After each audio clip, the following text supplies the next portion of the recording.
तपती दोपहर, फटी चप्पलों में छाले पड़े पांव, हाथ में एक पिंजरा जिसमें बंद एक मूक मैना और दिल में दबी एक औरत की चीख जो समाज, रिश्तों और अपनी अस्मिता से लड़ रही है।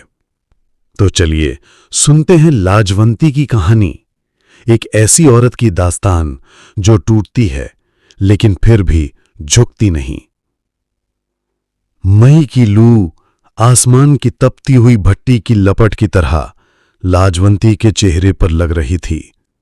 सूरज जिसके मुंह से अग्निमय हवा निकल रही थी, लगता था कि निर्दयता से उसके पीछे खड़ा था। उसका दढ़ियल जेठ जसवंत भी रह रहकर खड़ा हो जाता था। ऊपरी तौर से काम के लिए वो लाजवंती के अंकुश लगाता था, किंतु सचमुच वो उसका ध्यान अपनी ओर खींचना चाहता था। और जब पसीने से लाजवंती का हाथ नम हो गया तो उसने पिंजरे की पकड़ को और कड़ा कर दिया, जिसमें उसकी पालू, गूंगी और धूप से परेशान मैना थी। वो अपने निश्चय के अनुसार गुड़गांव तक पैदल चलने के लिए अटल थी, जहां से उसे अपने पिता के घर पटौड़ी जाने के लिए बस मिलने की आशा थी। मैना, मुझसे बोलो, कुछ कहो। मैना पिंजरे में हल्के से फड़फड़ाई। शायद वो लाजवंती को यह संकेत दे रही थी कि वो जिंदा है। जैसे ही बस अड्डे पर पहुंचूंगी मैं तुम्हें पानी पिलाऊंगी। और पैरों में जहां जूतियों के तल्ले फटे हुए थे और मांस नंगा हो गया था, छाले पड़ने के कारण वो उस अकेले आम की छाया की ओर दौड़ पड़ी जो मेहरोनी गुड़गांव वाली सड़क से थोड़ी दूर पर खड़ा था। ठंडक में पहुंचते ही उसने कई गरम ने श्वास छोड़े, दुपट्टे के छोर से गर्दन का पसीना पोंछा, फिर धूल से अटे दुपट्टे से पहुंचकर अपना मुंह गंदा कर लिया और तालू को अपनी जीभ से चाटकर मैना का पिंजरा नीचे रखकर वो गुड़गांव की ओर देखने लगी।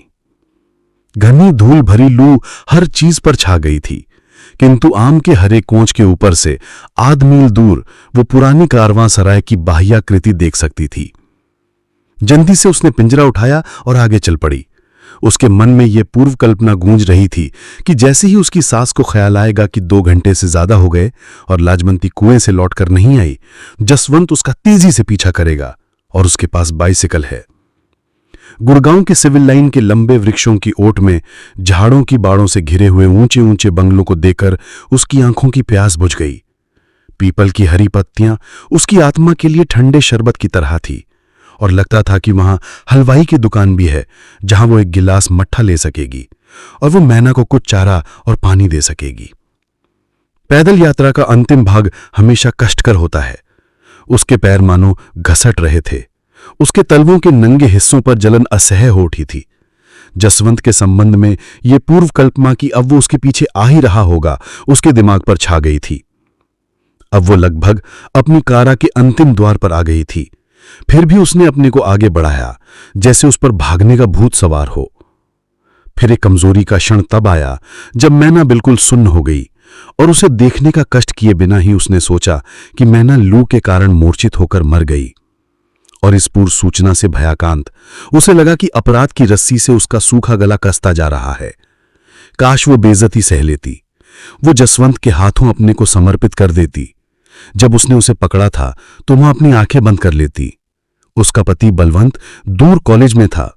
उसके दयालु ससुर को इसकी खबर भी ना हो पाती और सास, जो किसी भी चीज से अधिक नातियों की इच्छुक थी, जान जाती तो भी परेशान ना होती, क्योंकि वो सदा जसवंत का ही पक्ष लेती थी जो कि खेती कराता था, बलवंत का नहीं जो कि क्लर्क होना चाहता था।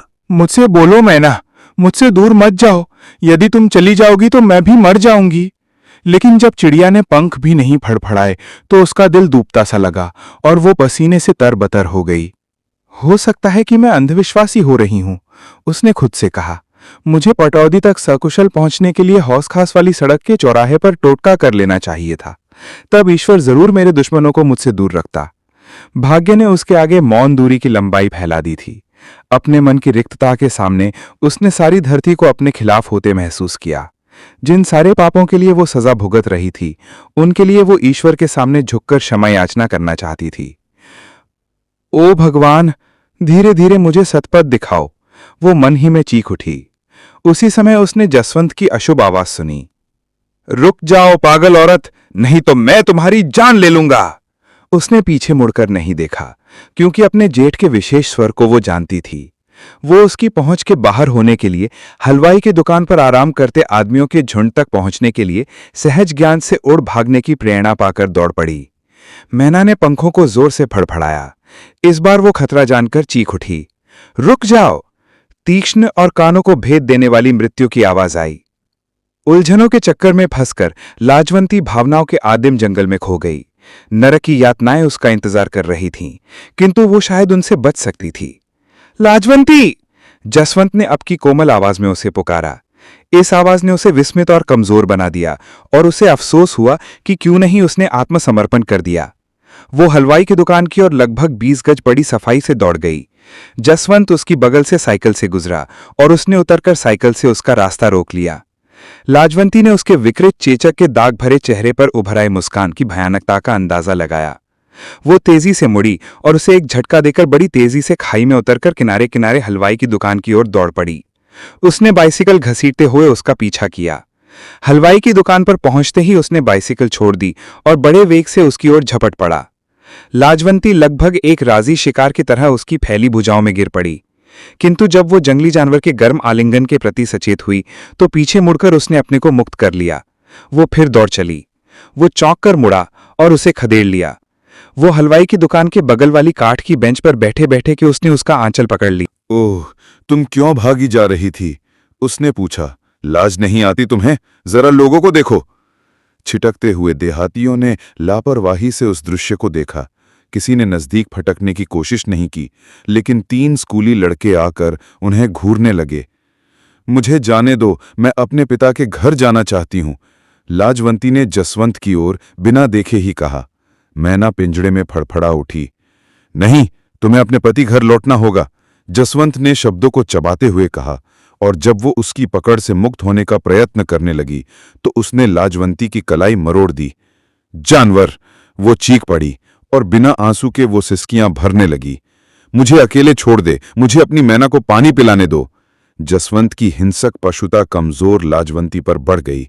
वो फटी आवाज में चिल्लाया, रंडी कहीं की छिनाल, भाग रही हो? हमारी बिरादरी हमें क्या कहेगी? इस तरह हमारी बेइज्जती कर रही हो? लाजवंती एक खलबली में उसके कदमों पर बहरा कर गिर पड़ी। जेठ ने उसे दाहिने पैर से ठोकर मारी। इस पर हलवाई अपनी चीकट गद्दी से उठा और बोला, ओ, मत मारो उसे समझाओ। किंतु जब औरत एक गठरी की तरह गूंगी बनी बैठी रही तो जसवंत के मन के अंदर के उलझे हुए संवेग, जो लाजवंती के साथ अपनी मनोकामना पूर्ति में असफलता के कारण पैदा हुए थे, तीव्र क्रोध में केंद्रित हो गए। उसने अपने दाहिने हाथ को ढीला करके लाजवंती के सिर पर एक झांपड़ जड़ दिया। लाजवंती अपनी सिसकियों को दबाकर स्वयं को यातना के लिए समर्पित करके मौन बैठी रही। और अब किसान तमाशबियों की भीड़ ने उन्हें घेर लिया, किंतु किसी ने भी पूछताछ नहीं की। घूंघट से ढकी हुई लाजवंती की आंखों के सामने रोशनी की क्षीण किरणों में एक भय की स्थिरता कांप रही थी। तभी दीनदयाल इंजीनियर की जीप के ब्रेक लगने और पहियों के घिसटने की आवाज हलवाई की दुकान से 20 गज आगे सुनाई पड़ी। जल्दी जाओ, श्रीमती दयाल ने अपने पति को आज्ञा दी। मैंने उसे औरत को पीटते हुए देखा है। उत्तेजित होने के पहले हमें असलियत जान लेना चाहिए, मितभाषी इंजीनियर ने कहा, और वो हलवाई की ओर मुड़ा। क्या हुआ? कौन है ये लोग? महाशय, लगता है लड़की अपने ससुर के घर से भागकर अपने पिता के घर जाना चाहती, किंतु उसके जेठ ने उसे बीच में ही आ पकड़ा। श्रीमती दयाल कूदकर अपने पति से आगे दौड़ पड़ी। कायर लोगों, हटो बगल, क्या तमाशा देख रहे हो? भीड़ छट गई और जसवंत लाजवंती के सिर का कपड़ा अपनी चोटी के साथ अपने हाथ में अमेठे हुए दिखाई दिया। इसे छोड़ दो, श्रीमती दयाल ने हुक्म दिया। बहन, ये अपने पति के घर से भाग आई है, हमारी इज्जत खतरे में है। उसके भागने का जरूर कोई कारण रहा होगा, श्रीमती दयाल ने कहा। ये कहां से आई है? मेहरौली के निकट से। हाय, पैदल 14 मील ये चलकर आई? जसवंत ने सिर हिलाया। बेचारी बच्ची। अपने पति की ओर मुड़ते हुए श्रीमती दयाल ने कहा, मैं इस लड़की को लू से नहीं मरने दूंगी। इसे जीप में बिठाओ, हम इसे अपने घर ले चलेंगे। मैं ये नहीं करने दूंगा, दबे हुए किंतु हट के स्वर में जसवंत ने कहा। मैं तुम्हें पुलिस में दे दूंगी, श्रीमती दयाल ने धमकी दी। जो हो, इंजीनियर दीनदयाल ने जसवंत को धीरज धराया। चलो मेरे घर चलकर इस मामले में बातें कर लो, अपने साथ वापस ले जाने के लिए इसे राजी कर लो, जबरदस्ती मत करो। आओ हमारे साथ।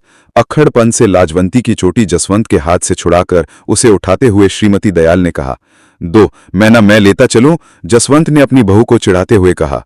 हाँ। लाजवंती ने अपना सिर हिलाया और आगे चल पड़ी।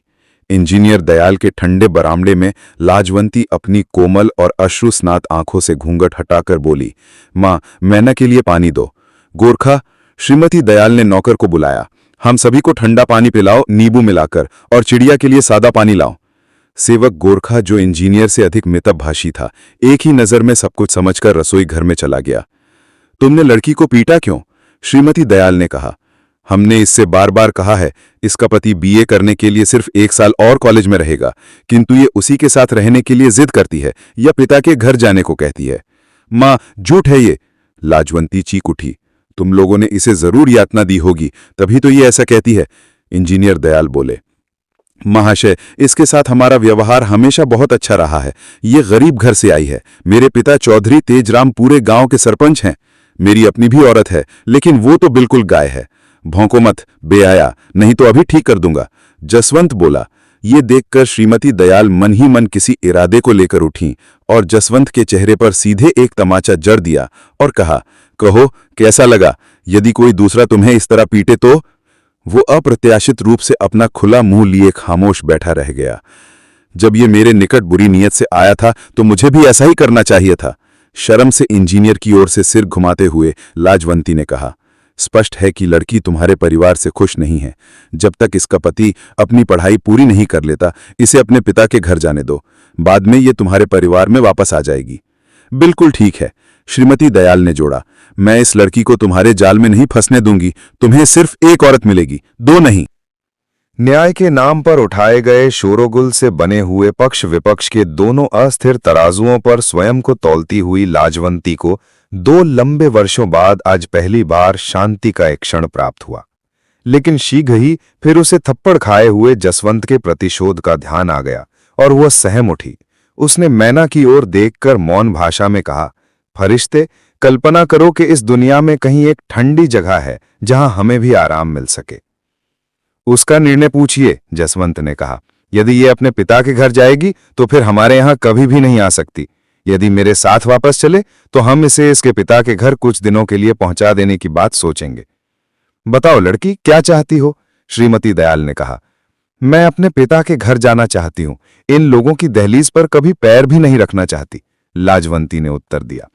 सुन लिया? श्रीमती दयाल ने कहा। इसका ये उत्तर है तुम्हारे सवाल का। यदि तुम शरीफ आदमी हो तो अपने घर वापस चले जाओ। मैं पटौड़ी जाने वाली बस से लड़की को भेज दूंगी। और वो अपने फैसले की तस्दीक के लिए पति की ओर मुड़ पड़ी। बिल्कुल ठीक है, इंजीनियर ने कहा। गुरखा, श्रीमती दयाल ने पुकारा। आया बीबी जी, नौकर ने उत्तर दिया। और वो लोगों के लिए नींबू का पानी और चिड़िया के लिए सादा पानी और कुछ बीज लिए हुए प्रकट हुआ। अपने हाथ में मैना का पिंजड़ा लिए हुए लाजवंती जिस समय पिता के घर पहुंची, बूढ़ा भैंस को नहलाने के लिए कुएं पर जा रहा था। बूढ़े का मुंह और आंखें खुली रह गई। वो ठिठक कर खड़ा हो गया। उसकी समझ में न आ रहा था कि वो अपने सामने अपनी लड़की को देख रहा है या उसके भूत को। जब वो चरण धूलि लेने के लिए झुकी तो गर्मी के कारण निकले पसीने से तर कपड़ों की तीक्ष्ण गंध पाकर उसने लाजवंती को पहचान लिया। वो लड़की का चेहरा देखने की भी हिम्मत न कर पा रहा था, क्योंकि बिना सगुनाती लड़की का घर वापस आना अशुभ सूचक था। तो भी अपने सीधे स्वभाव के कारण उसने कोई प्रश्न नहीं पूछा।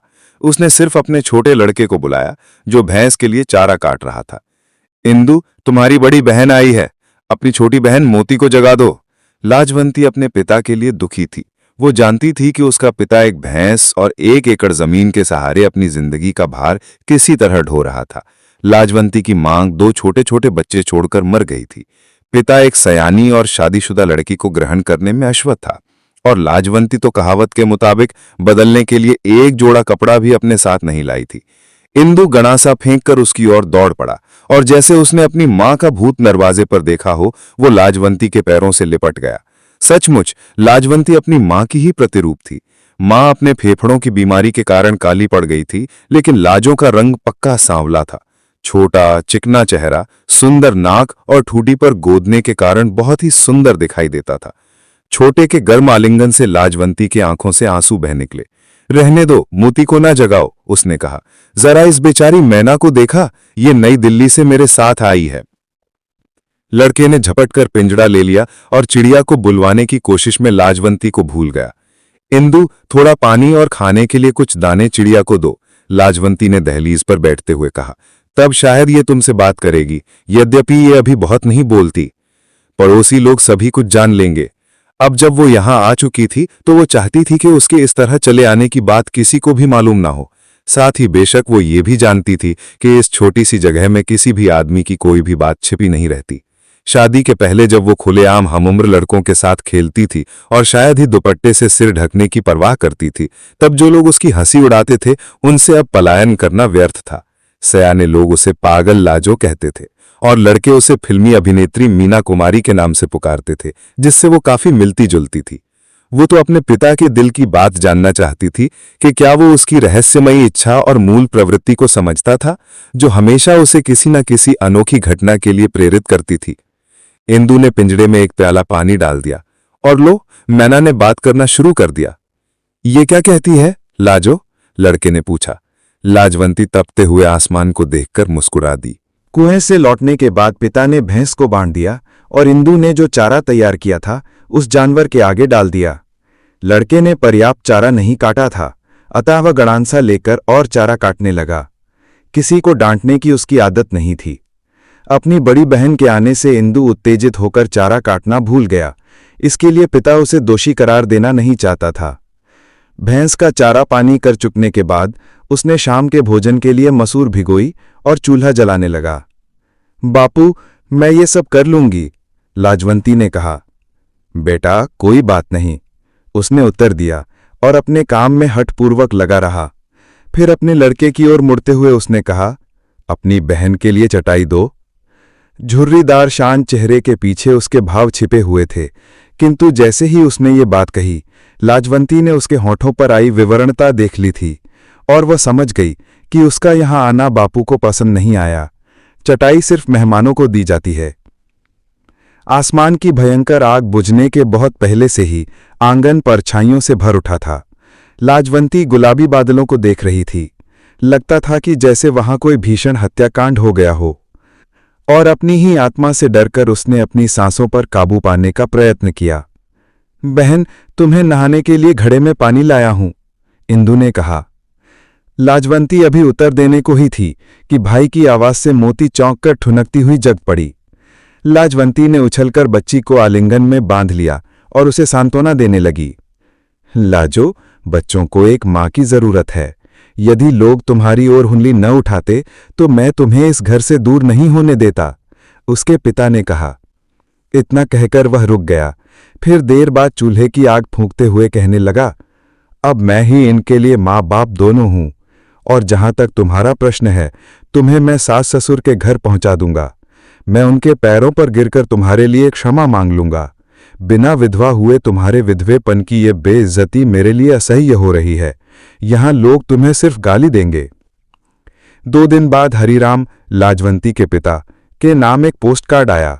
जसवंत ने अपने पिता की ओर से लिखा था कि क्योंकि लाजवंती भागकर गई है, उसने सास ससुर या पति किसी की भी अनुमति नहीं ली है, इसलिए शादी के उसके वस्त्र वापस किए जा रहे हैं और दिल्ली में अब कोई भी उसका काला चेहरा नहीं देखना चाहेगा। हरिराम पहले से ही किसी आदमी को भैंस और बच्चों की देखरेख के लिए खोज रहा था कि वह लाजवंती को उसकी ससुराल पहुंचा सके। उसने दाई चंपा को बुला भेजा था।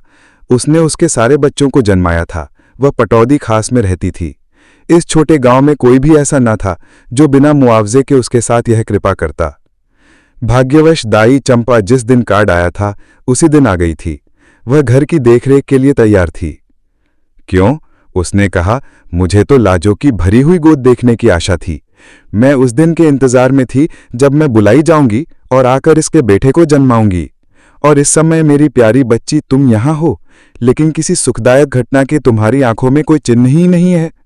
तुम अपनी मां की प्यारी आत्मा के लिए जल्दी वापस जाओ और जल्दी ही भरी गोद लेकर आओ। मैं अपनी पगड़ी तुम्हारे पांवों पर रखता हूं, हरिराम ने चौधरी तेजराम से कहा, और अक्षरशः सिर से पगड़ी उतारकर लड़की के ससुर के जूते पर रख दी। ओह, आओ आओ, मेरे पास बैठो। नीम की छाया में बैठे हुक्का पीते हुए, बाएं हाथ से बिस्तर साफ करते हुए चौधरी तेजराम ने कहा।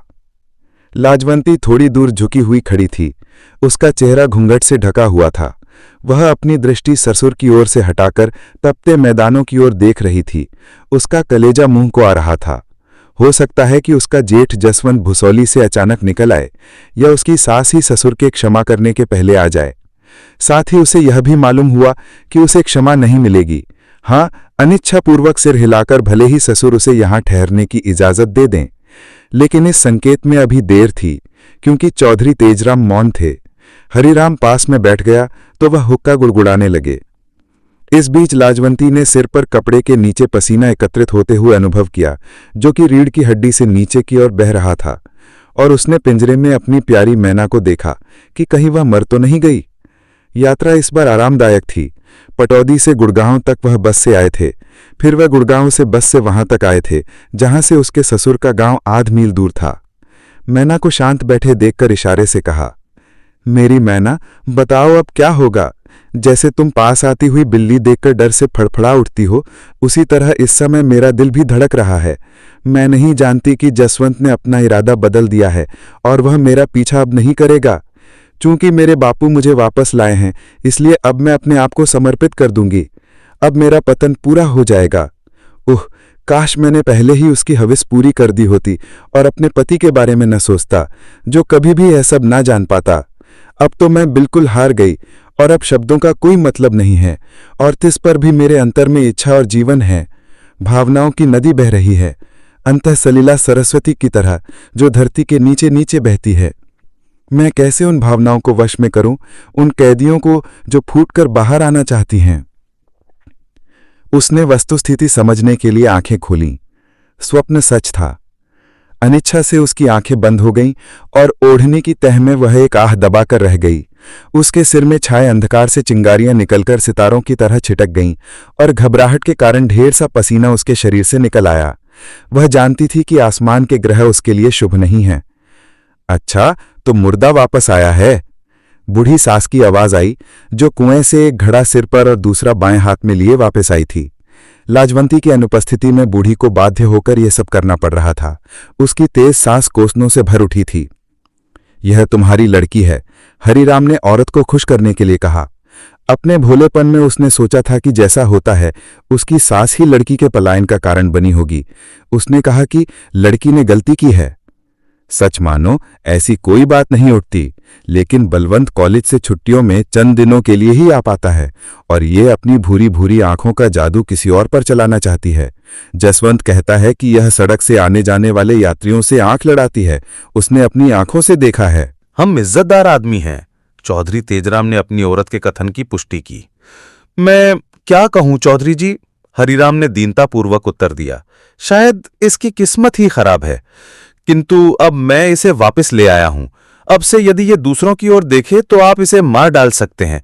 मैं अधिक दहेज नहीं दे सका था, सो मेरे लड़के बलवंत के लिए ये अंगूठी है। लड़के ने जो कुछ नहीं पाया था, मैं अब उसके लिए थोड़ा बहुत प्रबंध करूंगा। अपनी किस्मत का गिला सुनकर लाजवंती के अंदर से सच्चाई फूट पड़ने को मचल उठी। वो जरा हिली और उस भयंकर सत्य को उगल देने को हो उठी। ससुराल वालों के सामने झुककर अपने को इस तरह मिटाते हुए पिता पर उसे गुस्सा हुआ आया, किंतु अंतड़ियों के कंपनों से उसका गला रुद्ध हो गया और गुस्से के बवंडर ने उसके दिमाग को धुंधलुकों से ढक दिया। जसवंत, जसवंत इधर आओ, सास ने अपने जेठे लड़के को बुलाया। वो दुष्ट खेत में घूमकर खड़ा हुआ और सामने देखने के लिए हथेलियों को उठाया। वो समझ गया और घर की ओर चल पड़ा। कयामत की सी नीरवता में लाजवंती कांप उठी, मानो नरक के पिशाचों ने उसकी देह पर बिच्छुओं और सांपों की वर्षा की हो। फिर विक्षिप्तता की एक लहर में उसने ऐसा महसूस किया कि जैसे उसने पातालपुरी में फिर से जन्म लिया है और अपने बहादुर पति की बाहों में लिपटी हुई सेज पड़ी है। सचमुच कांपती मांसपेशियों के नीचे उसने बलवंत को एक कायर के रूप में देखा, जो अपने बड़े भाई की ओर सिर उठाकर देखने का भी साहस नहीं करता।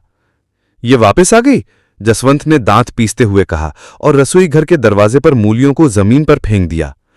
ये तुमसे नहीं कह सकती, ये दाई से मिलना चाहती थी, बूढ़े हरिराम ने कहा, लेकिन वो बात गलत थी, ये खामखा के लिए घबरा गई थी।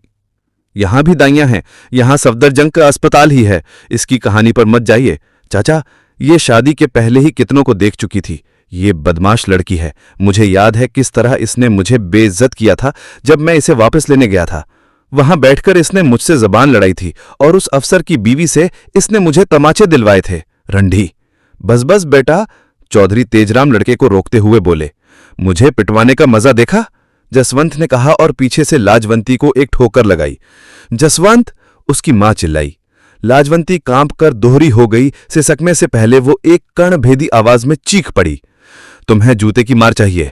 जसवंत एक गिद्ध की तरह लड़की पर मंडराते हुए चिल्लाया। उसकी भुजाएं तनी हुई थीं, जैसे वो फिर उसे पीटने जा रहा हो। दूर हटो, उसका पिता चिल्लाया। यदि ये इसे दोषी समझता है तो इसे दंड देने दो, हरिराम ने कहा। इसे इसके पैरों पर गिरने दो, मेरी लड़की पवित्र है। इतना कहते हुए उसने अपनी कायरता की पश्चातापजनक पीड़ा महसूस की और उसके गले को सूखी खांसी के आवेग ने जकड़ लिया। आंखों में पानी भर गया। मैना, मेरी मैना, लाजवंती ने अपनी सांसों में पुकारा।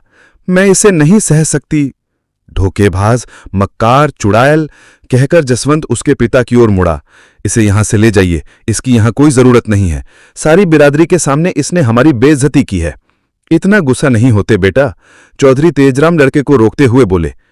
आप जैसी बुद्धि भगवान सबको दे। मैं जानता था कि आप दया दिखाएंगे। अब मैं आपकी शरण में इसे छोड़े जाता हूं। यदि चाहें तो आप इसे मार भी सकते हैं, किंतु जब तक बच्चे से इसकी गोद ना भर जाए, इसे मेरे पास ना भेजें। यदि ये इस तरह दोबारा आएगी तो मैं वो बेइज्जती सहने के लिए जिंदा न रहूंगा। मैना, मेरी मैना, हमेशा के लिए मैं चली जाऊंगी तो कौन तुमसे बातें करेगा? लाजवंती ने बाल्टी से चुल्लू भर पानी लेकर पिंजरे की मैना को नहलाते हुए पूछा। मैना पानी की छींटों से बचकर दूर फुदक गई।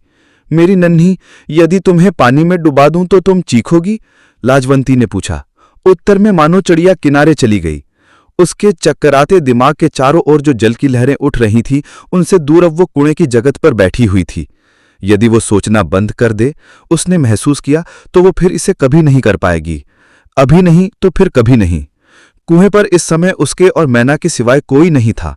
गांव की औरतें शान के लिए पानी ले चुकी थीं। जल्द ही अंधेरा हो जाएगा। जहां वो बैठी थी वहां से जरा सा झुकने से ही काम बन सकता था। मां, ओ मां, वो अपने अंतर में पुकार उठी। बापू, लेकिन नहीं, अब अधिक इंतजार नहीं। और उसने अपने घड़े को एक झटका देते हुए अपने अनिश्चय से घबराकर जबरन अपने को आगे उचका दिया। वो बड़ी बुरी तरह से कुएं में गिरी। उसका बायां कंधा बगल के पत्थर से टकरा गया था और वो कुएं में किनारे की ओर गिरी थी। एक क्षण के लिए वो थमक गई। ऊपर से गिरने के कारण वो पहले पानी में पूरी गहराई तक चली गई थी, लेकिन दूसरे क्षण ही उसने जोर से अपने शरीर को ऊपर उठते हुए महसूस किया। दुर्भाग्य से वो तैरना भी जानती थी। वो अपनी सांसों को छोड़ने का निश्चय नहीं कर सकी और उसका सिर झटके से पानी के ऊपर आ गया। वो अब पानी पर बहती हुई तैर रही थी। अब भी मौका था। धड़ तक ऊपर आकर वो फिर नीचे डूबी और उंगलियों से उसने अपनी नाक दबा ली। वो कुछ क्षण तक पानी के नीचे दबी रही। फिर दबी नाक को हाथों से छोड़ते हुए उसने अपने को डुबाने का प्रयत्न किया, लेकिन सांस लेने के लिए उसका सिर पानी से ऊपर आ गया। लाजवंती, लाजवंती बदमाश, बाहर आओ, उसकी सांस की कांपती हुई आवाज आई। भले लोगों का ये रास्ता नहीं है। पानी में कोई दरार नहीं थी जहां वो अपने सर को घुसेड़ सकती। ये बूढ़ी औरत कैसे आ गई? वो अकेली रहती तो दूसरे या तीसरे प्रयत्न में अवश्य ही कुएं के पर्दे में बैठ गई होती। उस अंधेरे में भी पलायन का कोई रास्ता नहीं था और कुएं के बाहर का जीवन पहले से भी कहीं अधिक नारकीय हो जाएगा। धीरे से वो फिर पानी में डूब गई। उसकी नाक और मुंह से पानी भरने लगा और वो डूब गई। अभी वो पूर्ण रूप से चेतन नहीं होने पाई थी कि उसने अपने को कुएं के पास नीचे कीचड़ में लेटे पाया। कोई उसके ऊपर बैठा उसका पेट दबा रहा था। उसके मुंह और नाक के छेदों से पानी की टोंटी बह रही थी। हवा की बासी गंध उसके तालू पर यूं लगती थी मानो जीवन स्वयं सांस बनकर पहुंच गया हो और वो अपनी भारी पलकों के नीचे जैसे घुली जा रही थी। उसकी सांसों की कड़वाहट जैसे कम होती जा रही थी और नींद से उसकी आंखें ऐसी लग रही थीं जैसे वो एकटक देख रही हो। और तिस पर भी एक क्षण में उसकी नाक और मुंह से ढेर सारा पानी बाहर निकल आया। अब अपने भीतर वो अपने मूर्ख और दुखी हृदय को चूर चूर होते सुन सकती थी। और तब उसकी अलस पलकें खुली और अब वो अपने बगल में रखे पिंजरे में मैना को देख सकती थी। अफसोस की दिल की धड़कन और सिर दर्द की हदों को पार करते हुए उसने मौन भाषा में कहा, मेरे लिए कोई रास्ता नहीं है। मैं जीवित रहने के लिए विमश हूं